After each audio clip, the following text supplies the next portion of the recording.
PMLA चा कायदा हा ब्लॅक मनी म्हणजे काळा पैसा रोखण्यासाठी याच्यासाठी पीएमएलए चा ऍक्ट यूपीए सरकारने आणलेला आहे.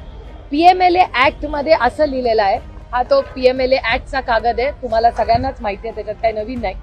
Offences under Indian penal code 45 of 1860 त्याच्यात नंबर आहे 384 and 389. Offences relating to extortion ज्या पीएमएलए चा शेड्यूल आहे त्याच्यामध्ये एक्स्टॉर्शन हे पीएमएलए मध्ये येतं. आता मला दोनच प्रश्न सरकारला विचारायचे आहेत, कारण का हे फायनान्स मिनिस्ट्रीच्या अंडर येतं. आता हा एक कागद जो सातत्याने बजरंग अप्पा आणि संदीप भैया मांडतायत, तुम्हाला आधी दाखवलेला आहे की ED enforcement director ministry of finance हे केंद्र सरकारमध्ये येतं. या कागदावर असं लिहिलेलं आहे, तारीख आहे 14/3/2022 साली वाल्मिक कराडांच्या नावाने हा कागद आहे. हा तुम्ही सगळ्यांनी कदाचित तुमच्या चॅनलवर पाहिलेला आहे.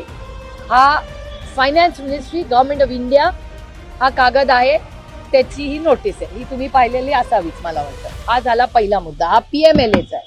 आता पीएमएलएची अनेक उदाहरणं महाराष्ट्रात झालेली आहेत आणि हा एक्स्टॉर्शन त्याच्यात येतं आणि आज वाल्मिक कराड हे एक्स्टॉर्शन मध्ये आज आहे. त्याच्यामुळे माझा एकच सोपा सरळ प्रश्न सरकारला आहे, महाराष्ट्र आणि केंद्र सरकारला, की वाल्मिक कराड जर एक्स्टॉर्शन अंडर त्यांची अरेस्ट झालेली आहे तर ईडी आणि पीएमएलए हे का लावले गेले नाहीत.